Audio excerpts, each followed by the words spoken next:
ดีครับนายสงขลาเนาะก็วันนี้จะมากินเป็นพี่น้องข้าวต้วยนี่เป็นน้ำพริกนะน้ำพริกเหมือนจังนี่พี่น้องเขาเหมือนจังโคราซาครับพี่น้องเป็นไรนะครับก็เดี๋ยวเราจัดจานใส่จัดหวานใส่ที่ไหนนะเนี่ยหั่นพวกนะเขาก็หั่นกระถางกล้วยเนาะนะครับก็มาดีมากินเป็นพี่น้องข้าวต้วยเนาะเนี่ยเนาะกินก็กินอย่างเมืองห้อยนะเขาในมันเป็นเขา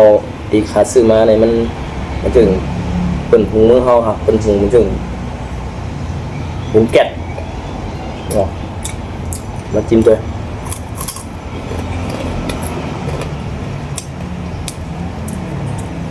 โอ้ยถึงไหนครับ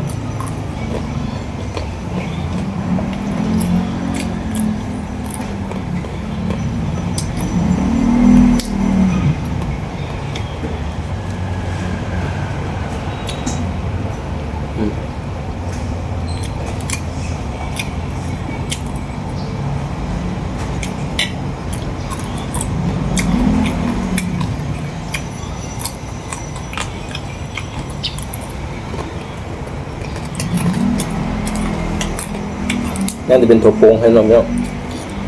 บางห้องบางไทยบางห้องถั่วปูครับเขาเห็นเลย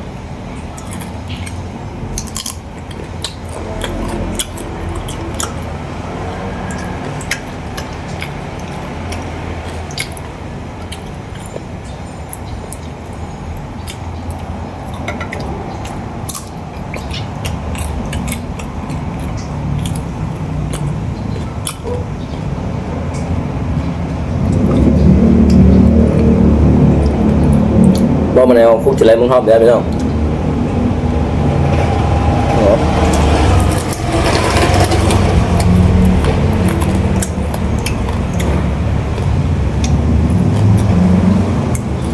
แจ้งก็เป็นแจ้งหนุ่มครับพี่น้อง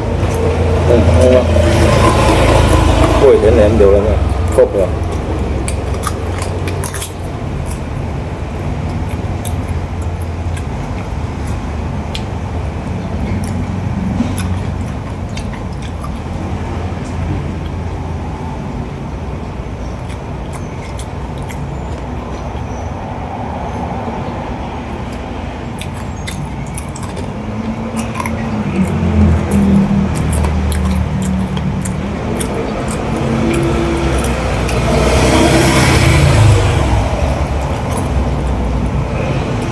เพราะพี่น้องใครใจในใครใส่ไปบันลิงกันนะเนี่ยเป็นใจ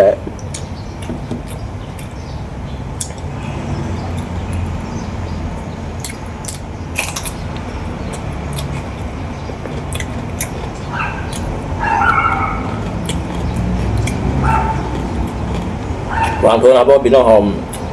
นึกข้าวหังกินเลยง่ายขึ้นนะฮะ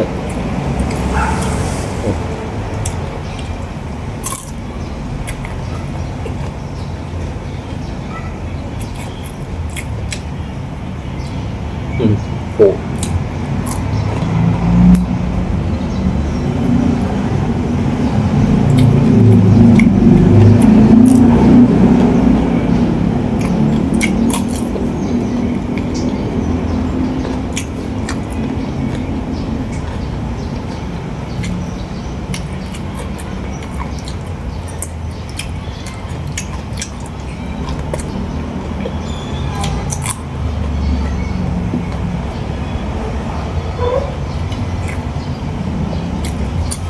แล้ว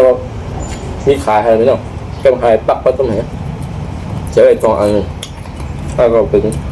หนังหมูโคเพราะว่าน้ำพริกกากหมูเนื้อ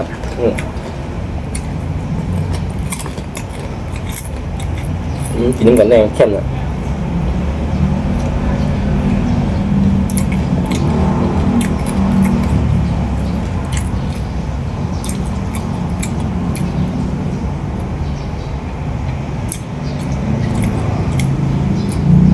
ก็ไม่ต้องเลยว่าโจ้เขาก็มีขำกินยังไง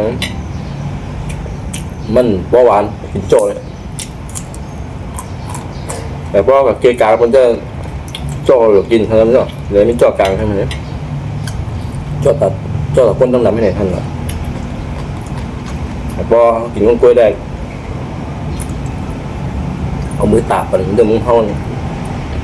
มึงอะไรขึง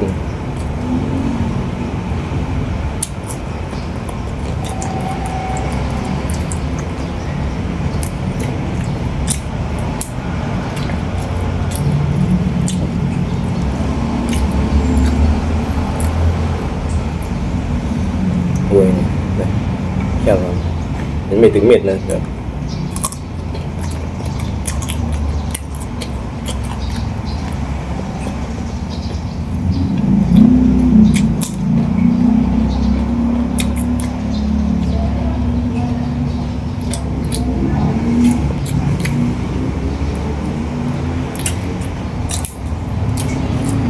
นะครับ